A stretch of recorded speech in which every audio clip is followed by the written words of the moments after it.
Here we are. Spike, how was the run today? Last 7 minutes or so, I wanted to puke. Good. It was hotter outside than I thought. For some reason, I like running in long sleeves when I'm outside. I don't know why. Like a loose, even when long it's hot sleeve out? tee. Yeah, but as long as it's not that hot. And I just didn't check the weather. And by the end, it was terrible. I would like to know how a doctor can tell me I have end-stage arthritis and no cartilage in my right hip, and I limp when I walk, and yet somehow I'm able to run every morning.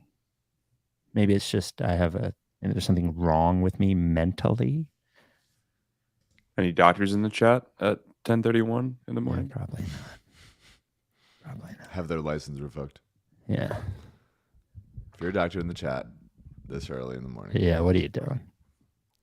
You've been stripped of your license. They're on the operating table right now, just with the pod like open on their phone on like the side table. Yeah. Nurse, it's just the filter in. Yes. Yeah, don't worry. Don't worry. When the real pod starts, I'll be locked in. My brother asked me when I told him I was getting my hip replaced. He was like, "Do you think they would let me in to capture content?" And if they would, because I will be awake. They do not put you out for it. Oof. Would you be in favor of me live streaming it on the Ricky YouTube? That's a great way to like phrase something, to capture content. Capture, yeah. Well, it's the most annoying way to phrase it. I wonder what that sounds like to someone who like is just completely outside of this world. Capture content. What is it? Capture content. What content?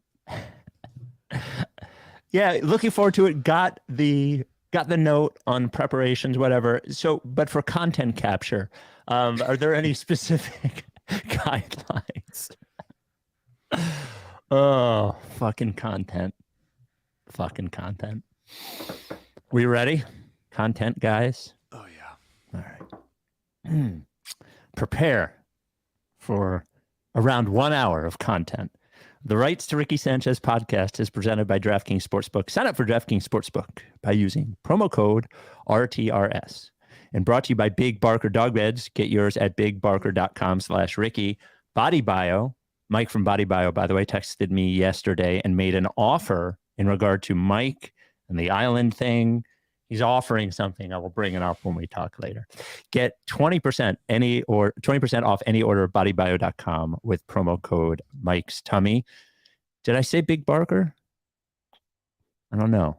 Big Barker Dog Beds. Get yours at bigbarker.com/Ricky. And Kinetic Skateboarding. Get 9.1% off your first order with promo code Dave Silver. On the show today, is deodorant a psyop? A listener asks, is CJ a false idol?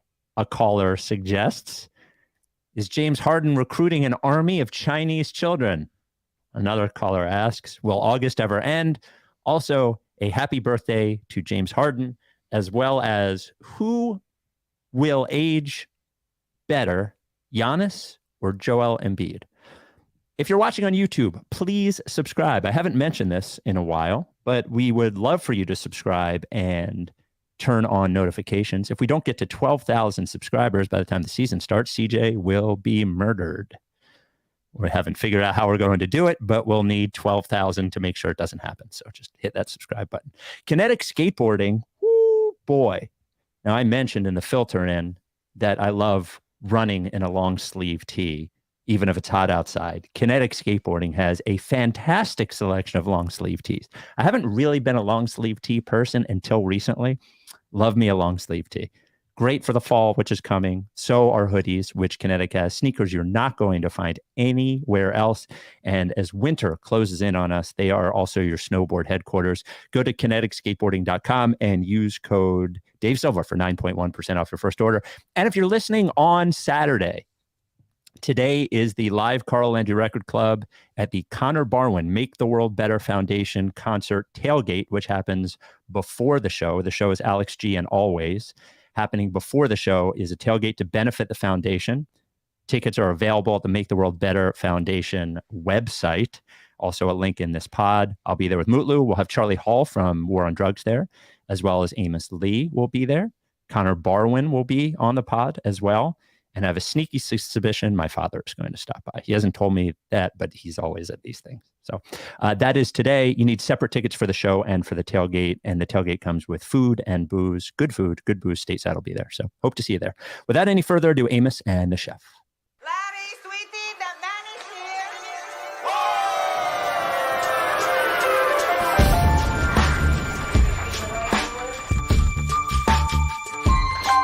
Say the name, I say the name, I say the name. We were right, y'all. We were right. Even when it went wrong, we were right. We was right, y'all. We were right. So say the name. Say the name. We were right, y'all. We were right. Even when it went wrong, we were right. We were right, y'all. We were right. So say the name. Say the name. Say the name. Say the name. I say the name. I say the name. Say the name.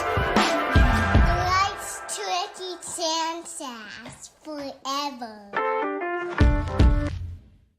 Welcome to the Rights to Ricky Sanchez podcast. I'm Spike Eskin, along with a guy who was voted least capable of surviving alone on a desert island of all of Team Ricky by the listeners. That is one Mike Levin. Infuriating. Yep. My revenge. If I wasn't so sleepy, my revenge tour would be starting right now. Oh, right But I'm today. unfortunately, too sleepy to start it. There have been a lot of listeners who have weighed in via email, via tweet, via voicemail on the island controversy, some regarding CJ. We will get to that later, of course. I have a feeling this is something that will not go away for two reasons. One, due to the controversy. Two, due to the yearning everyone has for us to talk about literally anything but the Philadelphia 76ers. Closing in on being able to look at the roster. September, here it comes. Couple here, days. Here it comes. So there was a story or a quote. I didn't even read the article. I'm going to be honest with you. I just saw the quote, but I don't think the quote was taken out of context or somebody would have said it by now. There was an article in the New York Times where there was a Giannis quote where, there has been speculation about Giannis perhaps not re-signing in Milwaukee. And the quote was, "I would not be the best version of myself if I don't know that everybody's on the same page. Everybody's going for a championship. Everybody's going to sacrifice time away from their family like I do. And if I don't feel that, I'm not signing."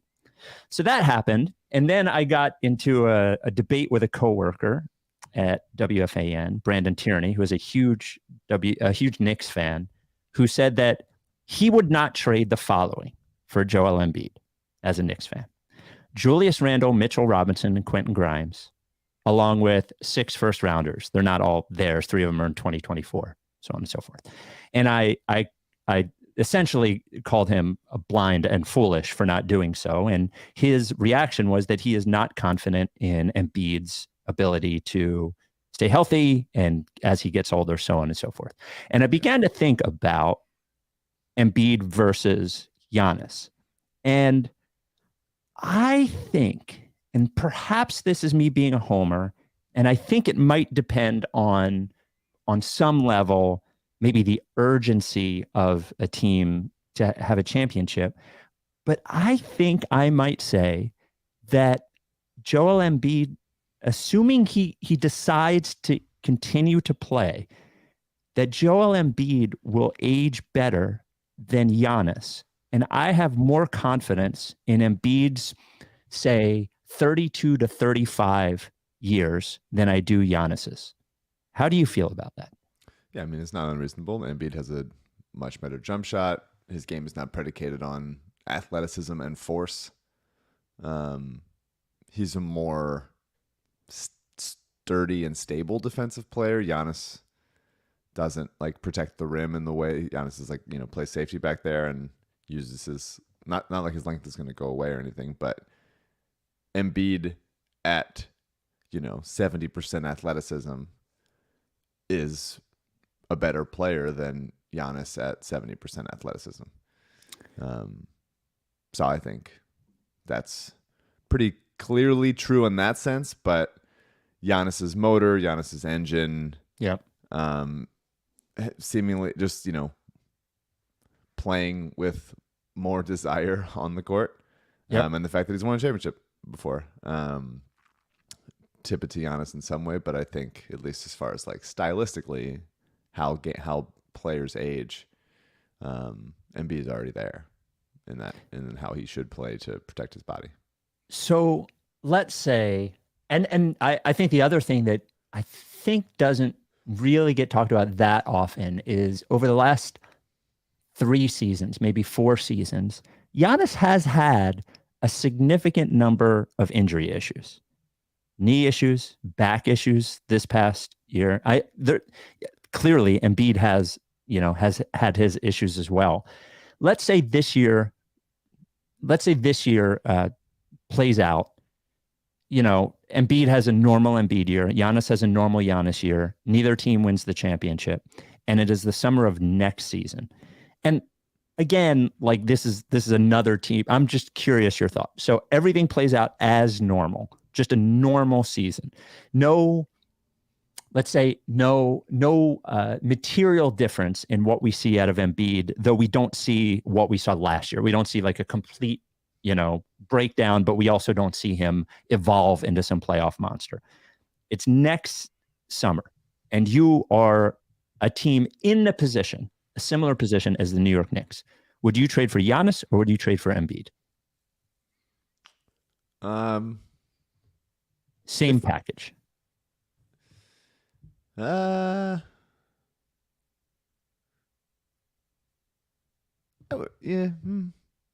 Probably Embiid. Probably Embiid. But if they're thinking, I don't know they're both very good players. They're both MVP candidates. If Clearly, they want more obviously. like a I don't know. Giannis is probably more. Embiid's I was going to say Giannis is more charismatic, but Embiid's probably more Gardenish as far as putting on a show and feeling the spotlight and becoming the guy. But I don't think the Knicks are getting either of them. No, I know. Thought experiment. I'm not talking about reality. I'm just talking about. I would have to, they're both very good, and I would have Obviously. to consider like what the lineup is. And so if you're thinking like it's Jalen Brunson and a bunch of guys that can like 3-and-D types. Let's say it's Embiid. that exact trade. So they lose Grimes, they lose Mitchell Robinson, they lose Randall, but it's everybody else who's on the Knicks is on the Knicks. That's who the team is. Josh Hart, it's Brunson, it's RJ Barrett, yada yada yada. Yeah, the Villanova Knicks. Yes. If you were the Knicks. Yeah, I mean, I'm not an RJ Barrett guy, but if they consider RJ Barrett part of their future, then I would say, although he's hitting shots this summer, I don't know. It just to me makes more sense to get a guy who, as he ages, can shoot. And Giannis isn't going to be that guy. He's just not. He doesn't have touch from the outside like that. So I would say Embiid's probably a better fit there, but Giannis has won a championship, and The chat is demanding you choose.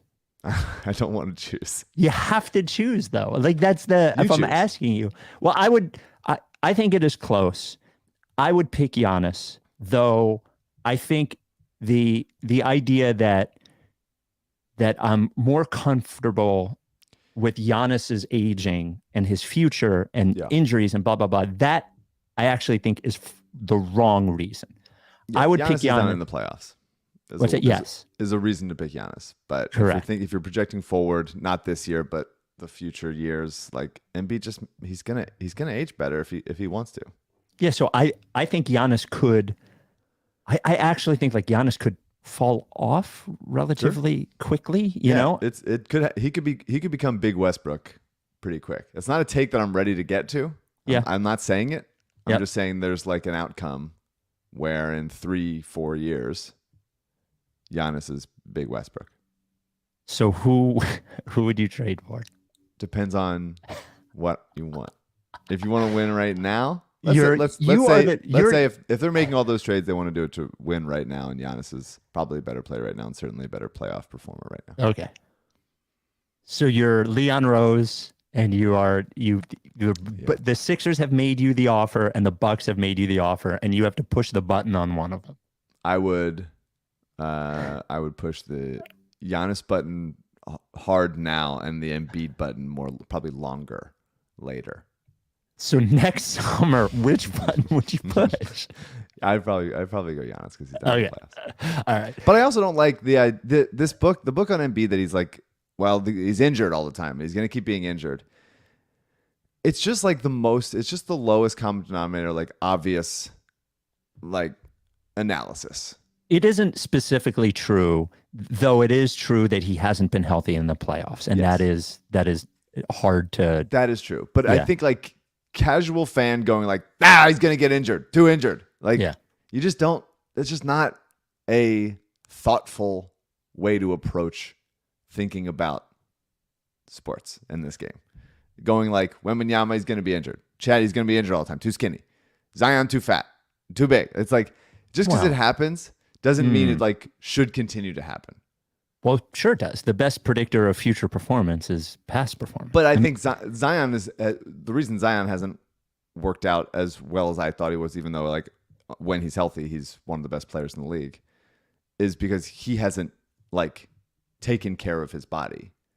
Not like a person with that body shape simply cannot succeed in an NBA court. I think like Wembanyama is an example of someone who has taken his body seriously for years and is approaching, and the Spurs are approaching like his long-term health because he has a unique body. It's just easy to say like this person's unique body, I'm writing them off. Well, but I don't think that's what people say. Sure, I agree with that. I do think being injury prone is a thing, and I think actually the difference here is that Embiid's the early part of his career, for somebody who does not follow the Sixers every year, which I understand, like we're burrowed in it. What happened early in his career, and then just then past early in his career, I feel like he's been no different from an injury standpoint than a lot of other players. Yeah. But because of what he had earlier in his career, it sticks to him harder. Is that fair? Yeah. Yeah. So we got this email. This came from Brett. Hey, Spike, Mike, and CJ. My basketball question is how responsible is... Oh, no. Here we go. He wanted to talk about this photo. Could you put up the photo, CJ? Wanted to check the Jaden Springer Turk asset appreciation when I found this quick clip of Giannis noticing B-Ball Paul and greeting him at the Rico Hines runs. So here is the photo of B-Ball and his future self, Giannis, though less injury prone, B-Ball, obviously. My question is, how responsible is the Ricky for B-Ball's rise in popularity? Has his quirkiness been amplified by us sickos, or was it fate he became this well-known simply due to his nickname? Would love your thoughts. I do think B-Ball's popularity has been increased by us and the Ricky community for sure, right? Oh, yeah. Yeah, sure. Yeah. Absolutely. I think we were the ones to start calling him B-Ball Paul, which was his Twitter name, but not like his nickname. His nickname, yeah. Yeah. His name is basketball. Non-basketball question. If Mike and Spike had to compete on a game show, Survivor, Amazing Race, etc., which one do each of you think... That's not a game show. Well, so here we go. I don't think it's a reality show. I think that's a game show. It can be like, you can say it's like a competition show, but it's not a game. It's not a game show like Wheel of Fortune is. Yeah. Which one do each of you think you would have the most success at? I don't watch any of these. I would be the most successful at Big Brother, I think, if that's still a show. It is. Because I think my history or my experience in managing people would make it more easy for me to manipulate people, and it doesn't really involve physical things as my body would break down in these other shows. You? Survivor. Really? No, but I'm saying it because I finished in last. So now I'm saying Survivor. Determination. Survivor. Mike, you a college football fella? No. Me neither. I wish I liked college football because it seems so fun. And college football does start today. And college football, I went to USC and Syracuse. Now, when I was at Syracuse, college football was sort of a big deal. USC, it was a downtime when I was there, though Keyshawn Johnson and Tony Baselli were at the team. But I do wish that I attended a college that was more football forward because I think it would have been fun. It is college football season, and DraftKings Sportsbook is the only place that you should be betting college football. Right now, new customers can get $200 in bonus bets instantly when they bet just $5 on any college football bet. At this point, if I knew anything about college football, I would give a pick or something. I have no idea. I know that Alabama is always good and Georgia is good this year, but I only know that from listening to CBS Sports Radio where I work. I don't know anything. Do you know anything about college football? I would say I enjoy people that like college football on a very high level and make fun of the coaches and the environments. Yes. But I know absolutely nothing about any of the players or systems. Kick off the college season with DraftKings Sportsbook. Download the app now and use code RTRS. New customers can score $200 in bonus bets instantly when they bet just $5 on any college football bet. Only on DraftKings Sportsbook with code RTRS. Gambling problem, call 1-800-GAMBLER. See show notes for details. One thing I've learned from where I work is like where college football is not that big a deal in Philly or New York or even like LA to an extent, like the coast or whatever, most of the country just fucking loves college football, like in between. And I've never gotten into it ever. So mostly what we will do today is mailbag and voicemails. We've gotten so many of these.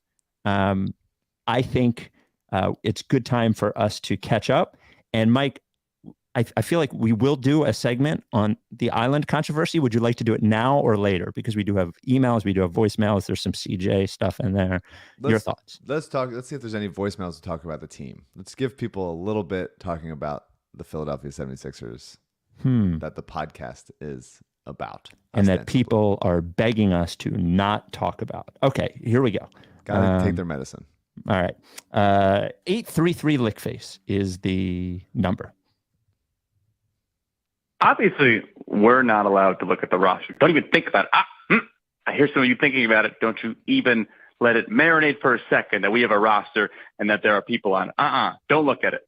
But question, is Nick Nurse allowed to look at the roster? Because his whole thing is, his brain. And I would like the gears to start turning and churning now on the roster so we can get all creative and try things as elaborate as playing b-ball at the 4, for example. So can Nick Nurse look at the roster yet so he can start thinking of things? Non-basketball related question, a little bit of mayo on a sandwich. That's it? That's your sandwich? That's disgusting. I don't know who that person is. Get him back on. I'm worried for his health. That was in regard to an older voicemail. Just in the, obviously he was kidding, but in the broader question of that, it must be maddening for Nick Nurse at this point to think about what the season will be like with such a vague idea of what the entire roster will look like, especially considering that the Harden trade, if and when it happens, could result in a number of different players on the roster for him to deal with. And I wonder how much you can do knowing mostly only two specific players, or maybe, Maxey, Embiid, you assume will be on the roster. Paul Reed has to be on the roster, but beyond that, it just must be weird to take the next step in your coaching career, have it be here, and have such, we're 6 weeks away from camp or whatever, and have such a vague idea of what your roster will look like. Yeah. Tough to, this is the job. Like, this is what it's like when you're an NBA coach. It can all change. You're, Brett Brown coaching the guy, shake your hand, put him in the game type thing. But for as upset as we are and feel, the fact that like Daryl came here and Nick came here. Obviously, they're getting paid to do it. This isn't an internship for them. But like, it has to be better than it feels like it is. It has to. Internally. Well, you're saying it has to be better. Like they have to feel better than we feel. Is that what you're saying? Okay. I think that. Yeah. So I don't know. I mean, I'm sure Nick is priority number one is considering. You know, I'm sure this was part of the interview process and everything, and I hope he came into the interview with a big red button that just said B-ball at the 4, and he just started pressing it over and over again, mashing that button. But the biggest thing is just like finding ways to help Embiid in the playoffs. Like, that's all of it. It feels borderline, you know, overwhelming to consider that there's a whole goddamn regular season that we have to sit through. Yeah. Sit through, and I'm sure there'll be things I can take from it and, you know, get excited about things that they're trying and everything. But like nothing is going to matter until it's Joel in the playoffs. Nothing. It doesn't matter if Harden's here or not here. Nothing is going to matter until it's Joel in the playoffs. And that's Nick's only job. Like, is just making it. He finished fucking runner-up for MVP 2 years in a row and then won MVP. Like, he's got to be not bad in the playoffs. And it's not like every year he's been bad, but like he's got to be as dominant in the playoffs as he was in the regular season. And so it's like every waking moment of Nick Nurse's maniacal life has to be thinking about how to unlock that and make that happen for Joel and for us.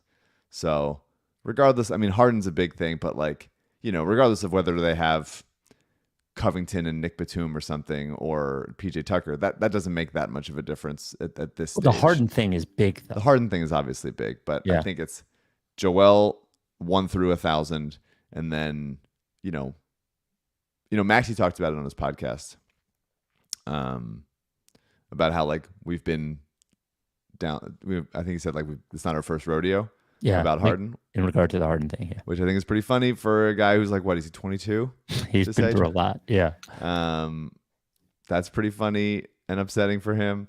But he said he noted his adaptability of, you know, growing up playing on ball, off ball. Kentucky, he played a lot of off ball. Like he can do all of it.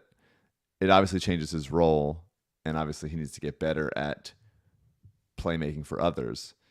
But I find it interesting that they still want Harden. They still so vocally want Harden back.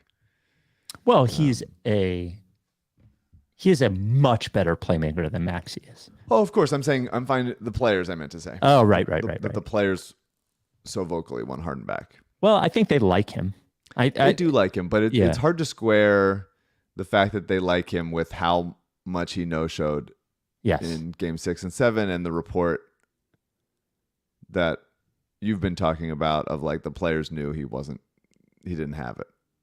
And a specific player who would know him well, I would say. Yeah. Yes. Yeah. I agree with you.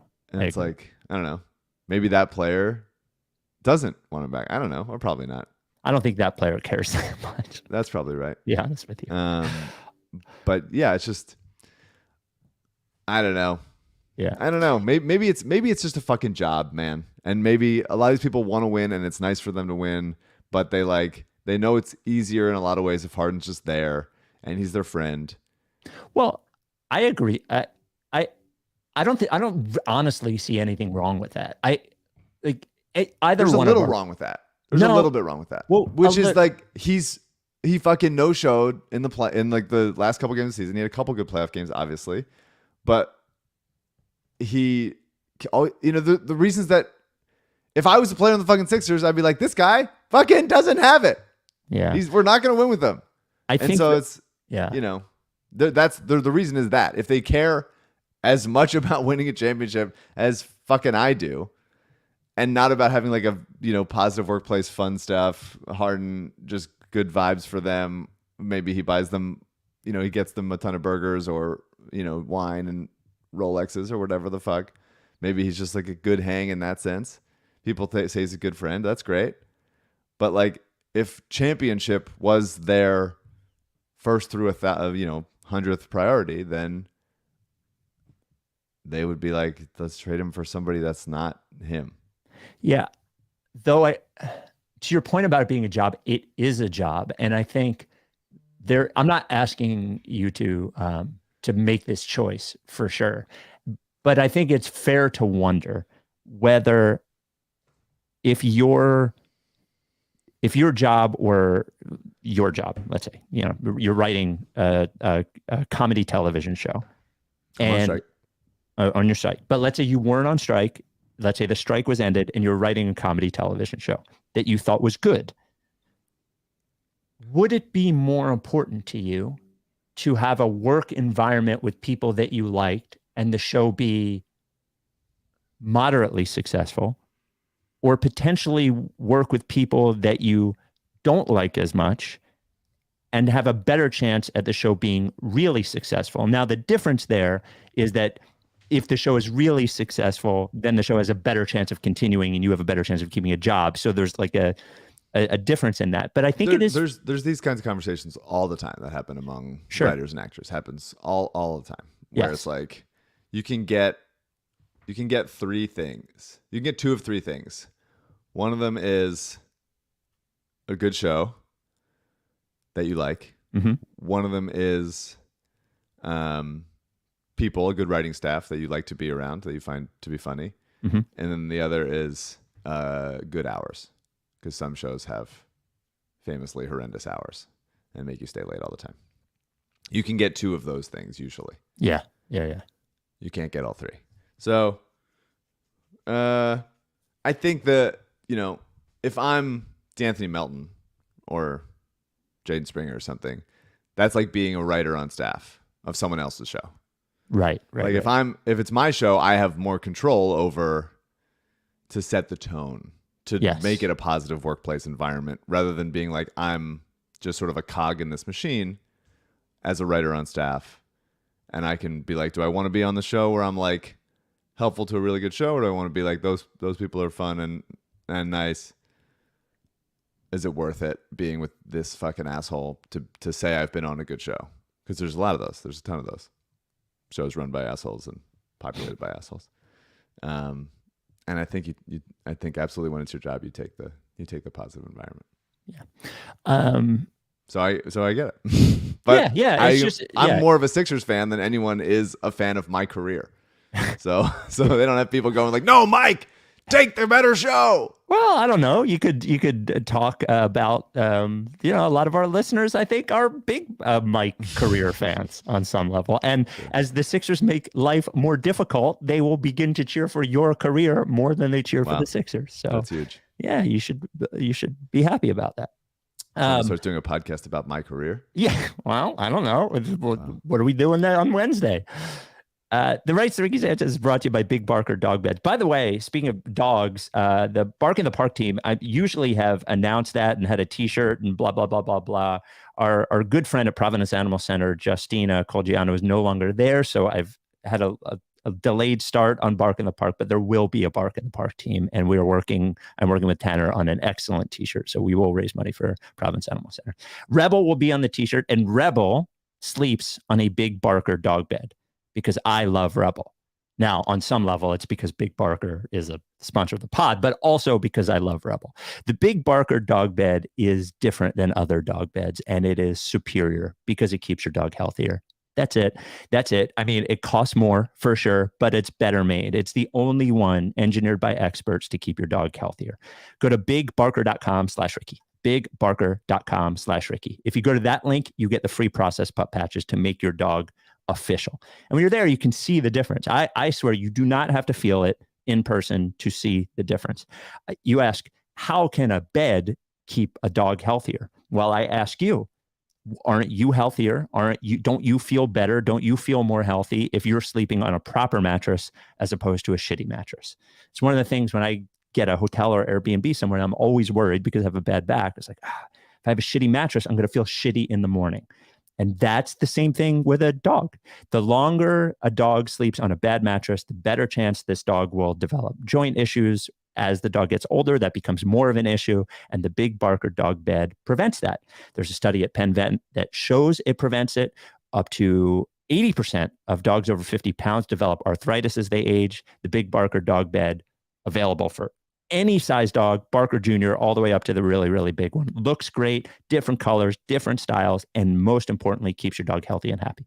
There's a 10-year warranty. The foam doesn't flatten or they replace it for free. A 1-year at-home trial. If you don't like it, if your dog doesn't like it, fine. I would be surprised, but fine. They'll give you a full refund and pay for the shipping. Handmade in the USA. Big Barker dog beds. I thought this was an interesting question. Came into rightstrickiesanchez@gmail.com. This comes from Pedro. I would like to leave you with a question, which means there was a long email before this. Which player was or is more valuable at the moment they demanded a trade from the Sixers? Ben Simmons or James Harden today? Not a Sixers fan, but someone who enjoys the podcast. Yeah, I think it's Simmons. Simmons? Yeah. Yeah, I think it is too, which is crazy to think about. And also should be a reality check for James Harden on some level. I think a lot of that is not who's a better player at that point. I think the answer is Harden. Yep. But I think Simmons was younger. Simmons had more years on his contract. Simmons could be, explained away. You can convince yourself that the Hawks series and the playoff stuff is fixable and him and Joel was just the problem. And it's just like all this other stuff.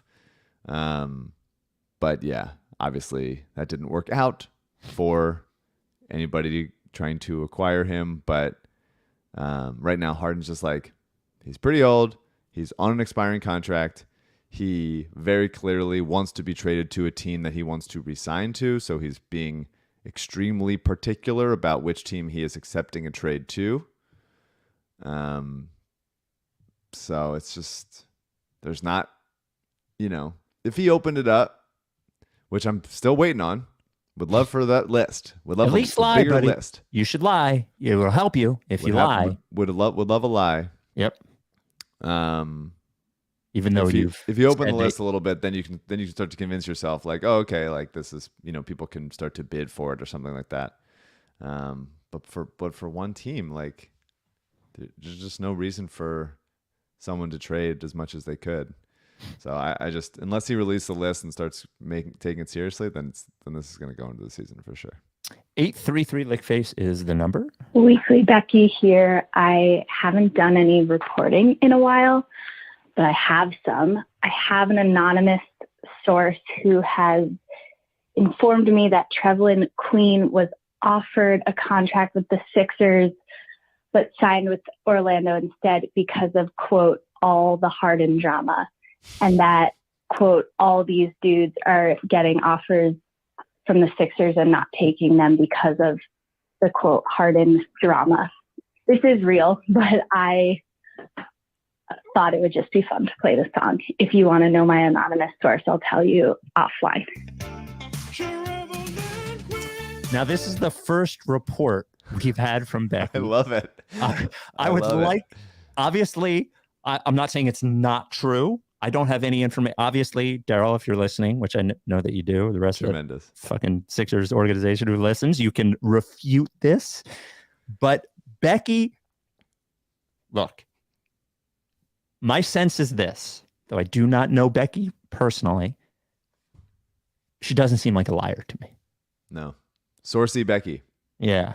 So do you believe Weekly Becky's report that Trevelyan Queen did not sign with the Sixers, even though he was offered a contract here because of, quote, all of the Harden stuff? Yeah, it's very funny to imagine like the 15th person on the roster being like, too dramatic over there. But, he was here, didn't make the roster, probably should have made the roster. The Orlando really is the soft landing for all Sixers. Yep. It really all roads lead to Orlando for me. And I'm excited about the Magic this year. My Magic. Yeah, it is. Man, I hope I don't want it to be true, obviously, because it means worse things if it's true, though it is hilarious if it's true, I would say. To me, it's like maybe they think, maybe their agents are saying, hey, they're going to eventually trade Harden for multiple pieces. you're not going to and get. then they're not gonna have the roster space for you. That makes sense on like a very practical level. Sure. But if it's the Harden drama in the sense of, just, life's too short, when you're the 15th man on the roster getting offers. Let me introduce a controversy. How do I say this? How do I identify this person without identifying them? There is a member, I would say not a member of our staff, but a member of the Ricky universe, a member of the Ricky universe that would be known to a regular listener of the Ricky as somebody that we have mentioned many times, who I believe has a problem with Weekly Becky's call-ins. And every time we air a Weekly Becky call-in, this person tells me not to air them anymore. There's a member of the I would say the Ricky universe that is anti-Weekly Becky. Mike, your thoughts? Well, with all of Becky's sources, I think she's going to find out who that is and come down on them pretty hard. Yep.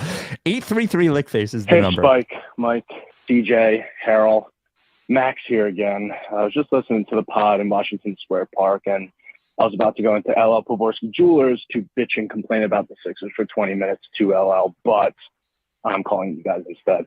I want to ask where you think the new stadium being built is fitting in with this whole rebuild, retooling with Embiid and whatnot.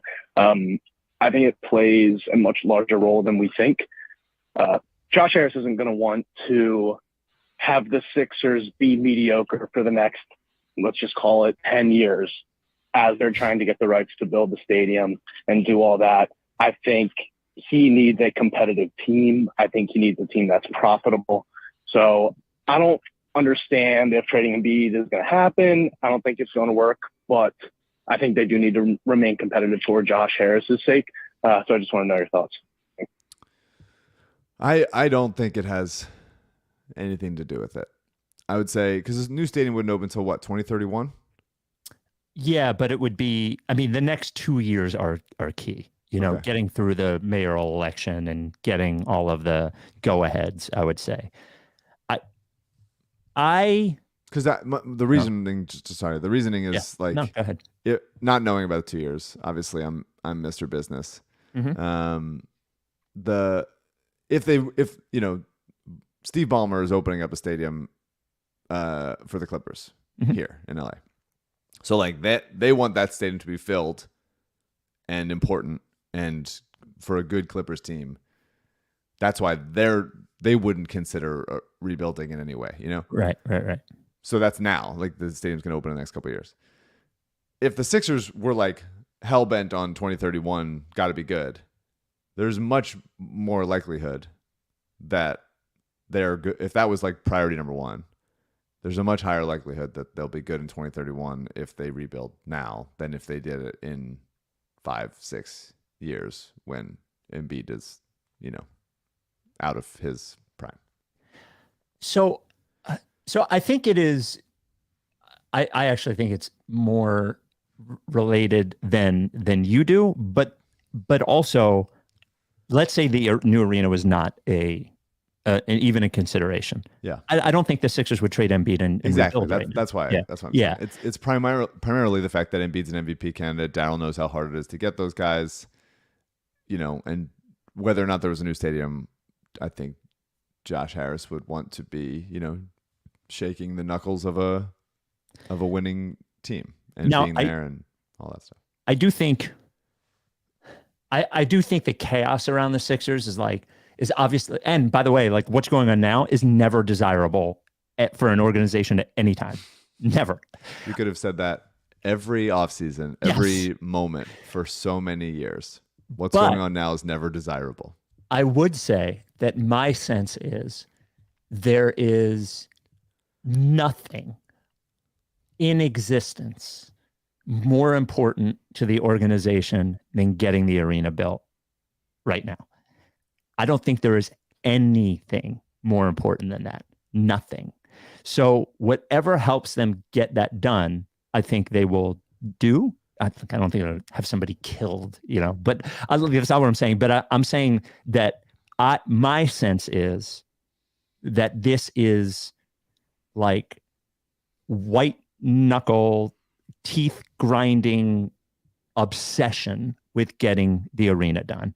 And I think it is incredibly important to them. It's for the valuation perspective for the which I know we're all very focused on, but big valuation guy. Yeah, big valuation guys. But I think all in all, I think it is incredibly important to them, but I don't think it has any direct effect right now on the way that they are operating, given I think they would operate this way. The same way.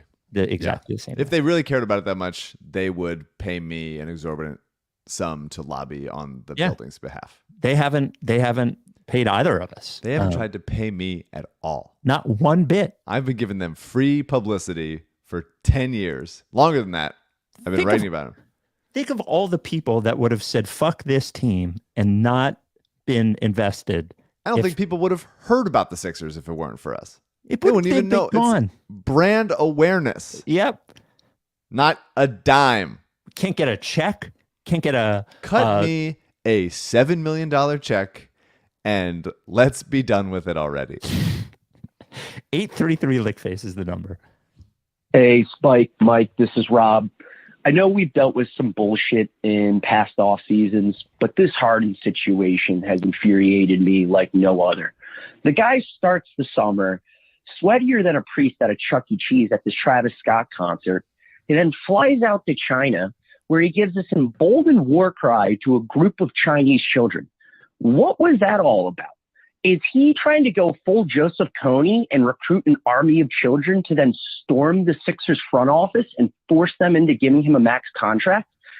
And I have to tell you, if that were the case, I'm concerned that he's going to be stuck on this roster unless the front office gets Mike a direct flight to Philadelphia and he shows his superhuman strength and beats the shit out of these kids like Hakeem stepbrothers. So I don't know. I'm so done, guys. I can't fucking do this any longer. God damn it. All right, bye. Harden entering his Joseph Kony era sounds like a Kill a Cow joke for sure. So what do you think the odds that Harden on, by the way, happy birthday, James Harden, 34 is always the time when you are given the biggest contract. Yeah. After multiple playoff failures, we're happy for you and your birthday. Did the Sixers tweet about it? I'm sorry. They did. They did. Yeah. They did. Yeah. Which, by the way, like I get, something I get is the welcome home videos for the players that are not that important. I understand why they do it, but the tweet is only just going to get people fucking pissed off. But not tweeting also. Yeah. I bet there were a bunch of meetings about it. Yeah, I'm sure. So stupid. I'm looking at the comments of the tweet right now. Oh, I'm sure. They're amazing. Just like the person having to press send on the James Harden happy birthday tweet, just like, okay. They just press it and run. Mute conversation. Conversation. Tweet, mute conversation. Yeah. Oh, poor guy. This comes from Spencer, writes to rickysanchez@gmail.com. Hi, Spike, Mike, Mr. President. I was listening to the most recent pod and was shocked to hear in the pro-Elton sentiment caller, and even more surprised that you didn't totally shut it down given the Horford and Harris contracts. Sure. But I think we were completely fair in our Elton response, to be honest with you. Mm-hmm. Basketball question. Rank the following Sixers executive tenures. Tony DeLeo, Sam Hinkie, Brian Colangelo, Mr. Collaborative, and I assume that is like who do we say is Mr. Like what group is that? Is that the era in between Colangelo and Elton? Colangelo and Elton, Elton and Daryl. I also wholeheartedly disagreed with the comment from the listener about enjoying your arguments. The arguments feel like my parents arguing, probably since I've been growing up listening to you two for the past 8 years. So my non-basketball question is this: how long would a real-life marriage last between Spike and Mike, and what would the reason be for the eventual divorce? I don't think it would last very long. No, I don't think so either. I don't think we're attracted to each other. I think a part yourself. of it.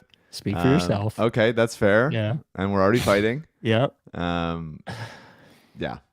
But the rankings. Yes. DeLeo Hinkie. DeLeo is last. Yeah, has to be. A step up from DeLeo is Colangelo. I think that is fair. A step up from Colangelo. It's hard to. Is Mr. Collaborative right above DeLeo or no? No, because there were some good things that happened then, weren't they? Okay. What was the gap? It was a few months. It was honestly the Bridges trade. It was was it just the draft? It was, yeah, I don't think it was, well, no, it was free agency because that was star hunting. That was the star hunting offseason where they flew to Los Angeles to meet with LeBron's agent's assistant.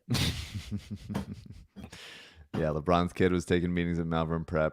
Yeah. I'm sure. Yeah, maybe you go collaborative because of the Bridges trade. Then Elton, then Daryl, then Sam.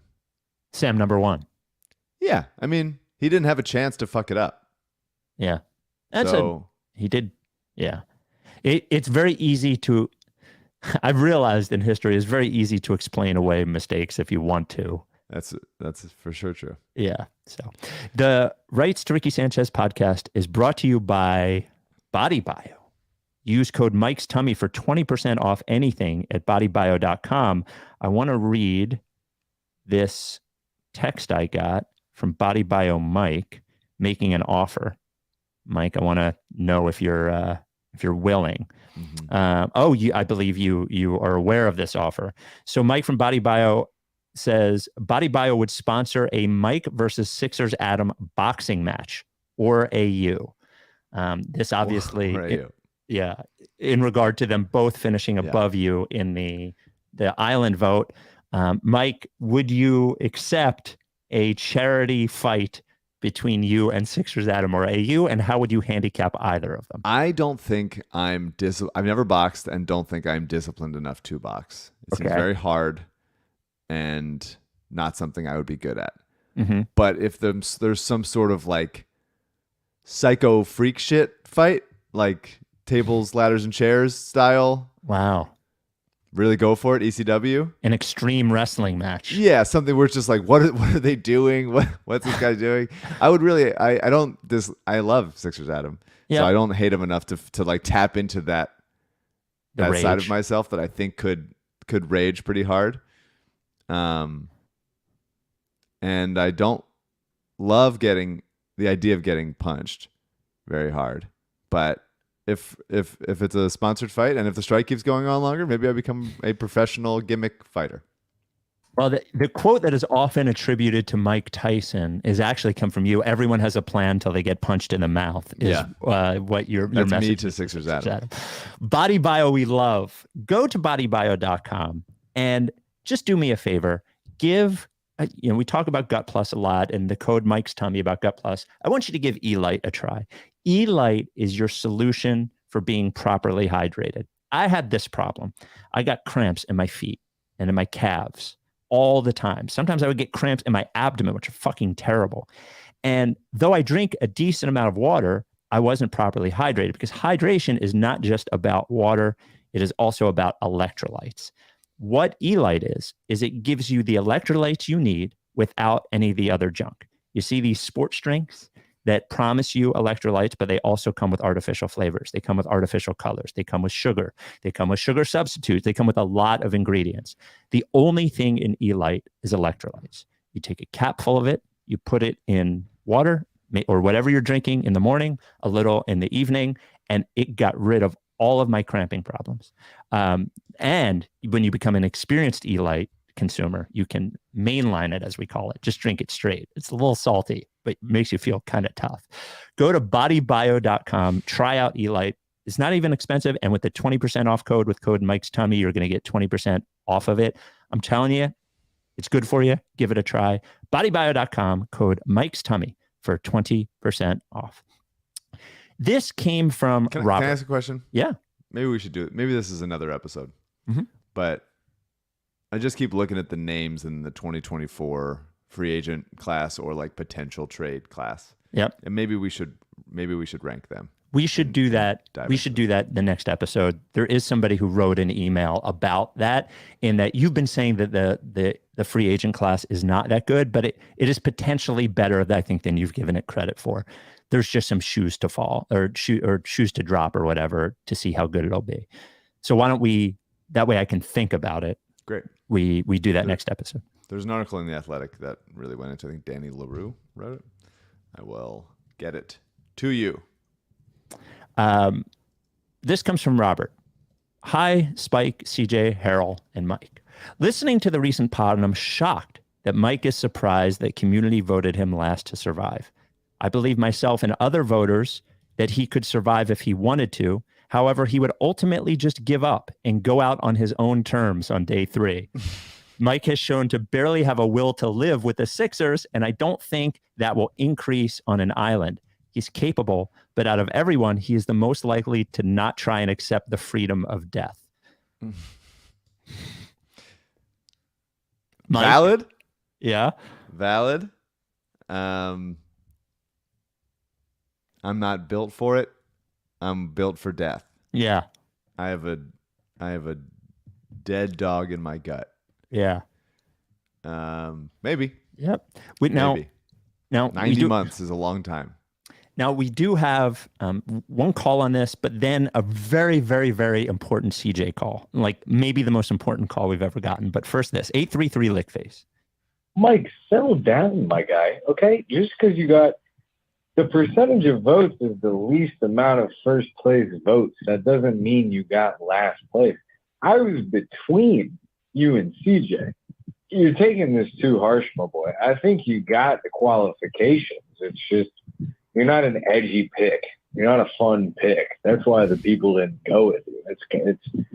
I guess you could argue the same for CJ, but we're not going to pick the main character. Come on, chill out.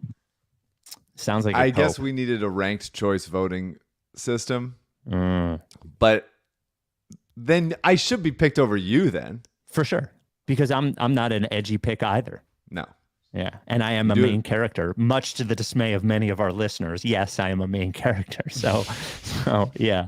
Yes, I am a main character. Yeah, is a funny thing to say. Well, I am a main character on this podcast. At least I'm a main character. Yeah. So here is the important CJ call. Hold on, let me find it. Every time I bring this up, CJ shakes his head. CJ, I think we need your visual. I'm adding him. Okay. There we go. All right. We go. 833 Lickface. CJ, I do want you to let the voicemail conclude. Let it go the entire time. Hello, Spike, Mike, and Siege. Multiple time caller, long time listener, and one of CJ's hiking buddies here to set the record straight on the recent Sixers Adam poll, in which he was voted most likely to survive on a deserted island or whatever the wording of that poll was. You guys are giving him entirely too much credit for going on a few hiking trips with his buddies. I mean, out of the four of us, CJ is by far the worst survivalist. 2 of them are Eagle Scouts, and I myself am not an Eagle Scout, but still a much better survivalist than CJ. I think you could drop him on the island with a fire starter, and he wouldn't be able to start a fire. And mentally, I just don't think he's built for it. I mean, CJ doesn't like eating with his hands because he thinks it's dirty. So I think the mental toll of being outside of the luxuries of modern civilization would be rough on him. I love him, but he's not built like that. Personally, I probably would have voted for Zoe. Don't have a great reason for that. Just feels right. And I wouldn't have put Mike last. Mike, I'm with you. Ridiculous. Coven rigged the poll for CJ. But yeah, that's all. He's not Bear Grylls just because he's hiked a few times. Don't let him ride the coattails of his 3 friends who plan all his trips for him. Wow. That's all. Thanks, guys. I love it. Now, there's a lot of info in there. The one that I like best is the discovery that CJ does not like eating with his hands because he thinks that it's dirty. CJ, your response to this call of your friend just obliterating you. Yeah, all right. These guys, I don't suck on my fingers after I eat a plate of wings. And I don't think that's the craziest thing to admit. I'd rather wash my hands than suck on my fingers. Yeah, I mean, a lot of that's true. The group that I go with, there's 2 Eagle Scouts, but also I've gotten a lot more into long distance running, which might be able to help with being able to outlast competition. Also, we need to reel back that none of us are surviving more than 5 days with just a hammer.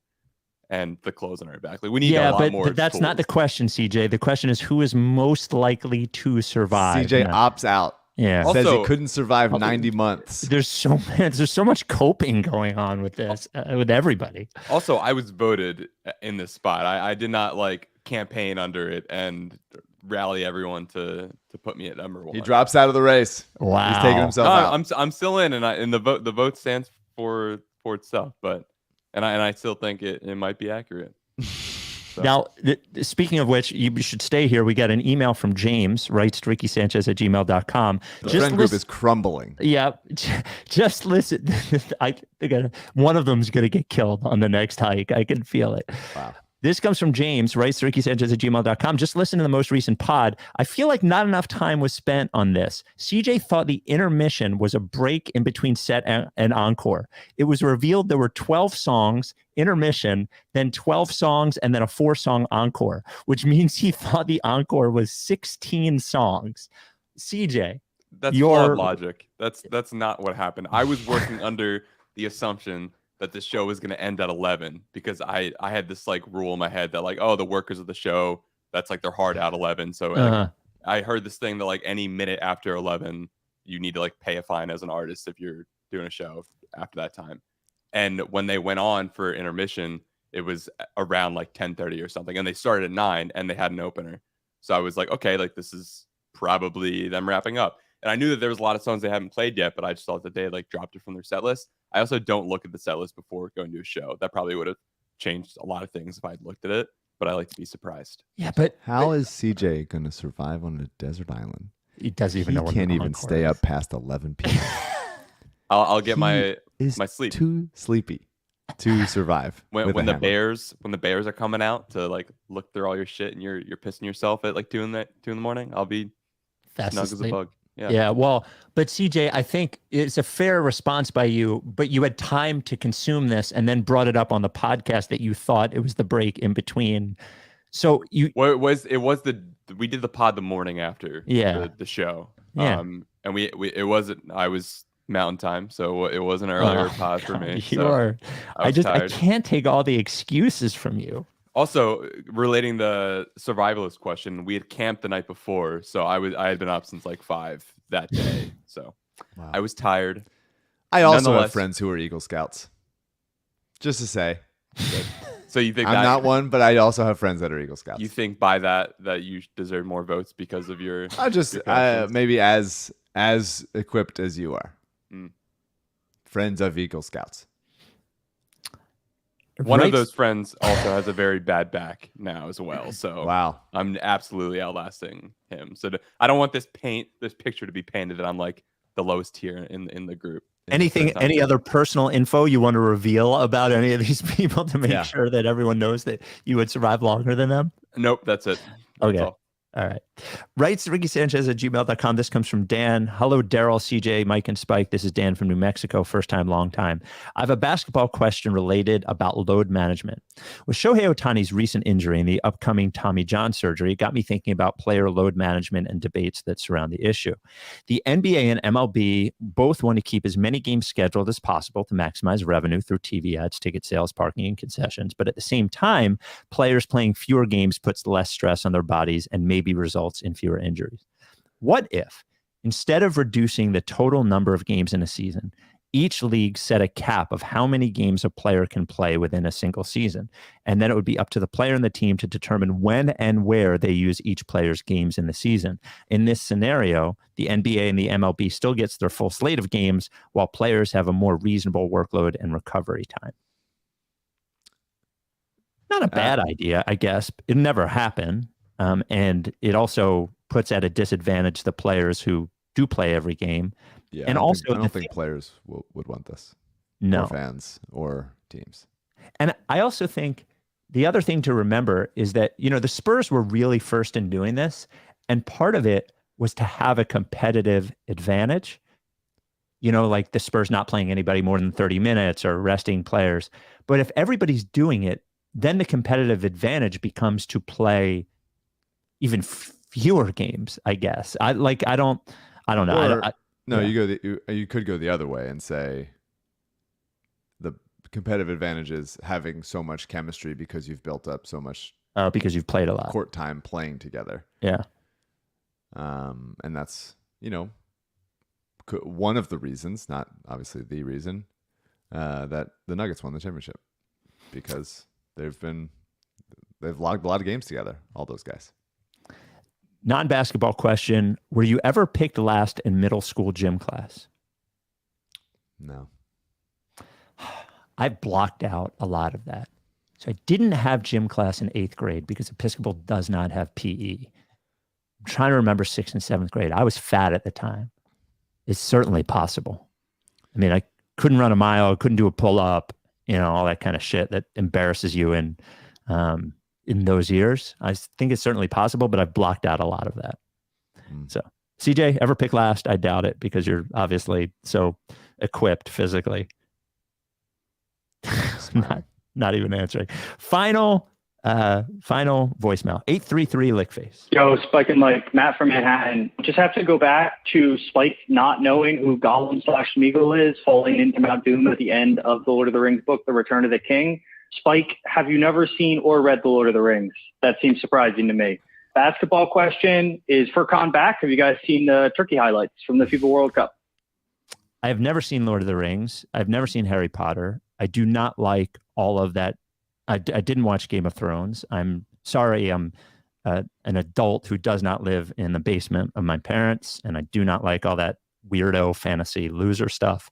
That's a tired reference to the basement. We're on a podcast right now talking about the Sixers. Yeah, look at this. I'm on the second floor. Look, I'm on the second floor. I'm not a loser. I don't like that fantasy stuff. It's just. Why you cannot like it? This is not. Yo, Spike and Mike, Matt from Manhattan. Sorry, man. Yeah, go ahead. Why is that different than like horror, or a lot of the horror stuff? A lot of that is also fantasy. It's just a different kind. I'm not saying it's wrong to just. I like fantasy and sci-fi stuff, but I don't like horror. But it's sure. I feel like those are not so dissimilar. So I think that horror taps into something. I guess it depends on the kind of horror that we're talking about, because most horror taps into things that people think are real and fear. And so it touches, like, the thing that I like about horror is honestly, generally, is the thing that, first of all, I like bleak things anyway, but it taps into the same thing that a roller coaster taps into, which is the fear that it may, something may go wrong. The thing that is on some level exciting about a roller coaster is that you're like cheating death on some level. So when I'm watching when I get scared of something, it is because I feel like it could actually happen. Whereas Lord of the Rings, Harry Potter does not seem like that to me. It seems like things that people wish were possible. I actually don't begrudge anybody for liking that stuff. I just don't enjoy it at all. I'm just being hyperbolic in that and making fun of people. But I do think they tap into different emotions. Certainly the fear stuff, but in all of those properties that you mentioned, like, there's obviously a human level of concern for the character, in the same way like the world building is part of what entices you, but it's not like everything is just like, magical things being levitated and everyone's going like, woo. That's not like all of it. It's still like, character stories and stuff, in the same way that I'm sure horror is. It just doesn't have the scare factor. That is the reason why I don't like horror movies, is because I don't want to be scared and baited into having nightmares. Honestly, it speaks to our personalities and our outlooks on the team generally, in that I fear the worst and you hope for the best. And those are different things. That might be it. Yeah. Maybe it is. What was the last part of his question? I feel like he asked something interesting. CJ, do you remember? Korkmaz. Oh, Korkmaz. Look, everybody was talking about that video. It looked like he just hit 3 threes. It wasn't that many. Yeah.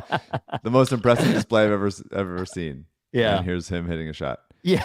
I love Korkmaz, and I would be so happy if Korkmaz became like a cog on this team. Yeah, if Nick Nurse was like, I love Korkmaz, he's going to play 22 minutes a night. That'd be great. And let's say it, if Harden's not there, Korkmaz might be the best passer on the team. So consider it. Christ. Marinate on it.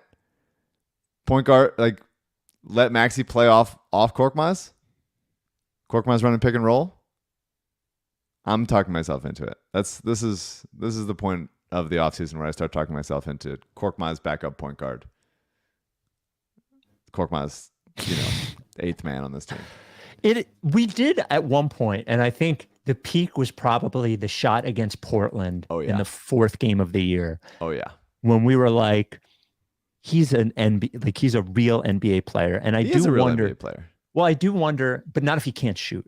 He can shoot. He just has to shoot so well in the position that they put him in, and he never quite shot that well consistently enough. I do wonder how much he did have an injury, like a nerve injury or something at some point, and I do wonder how much that affected it, because I still think he's a good shooter, like a real good shooter. Is a high release, a quick release, is confident, is not really affected by pressure. Mm-hmm. All of those things, they just don't go in. It doesn't seem like anymore, which is the tough.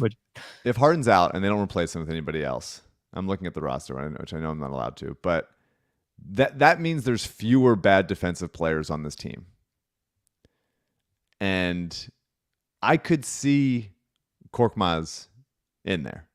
I could see Korkmaz beating like Daniel House out for a spot. Sure. I could see that happening.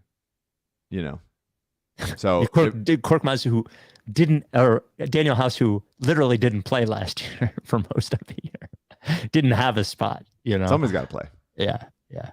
Not a bad point. All right. Well, on the next episode, we already have it laid out, is we rank the possible available players in the 2024 offseason, which we've already skipped to. It's a cap space podcast for sure. Really, just the sad position we're all in. So CJ's a fraud. Mike fans are coping with his poor vote. It's just that we're in James Harden, his birthday. We're all in a shambles. That's really bad spot for all of us. All right, we'll talk to you next time. Are you down with TTP? Yeah, like face.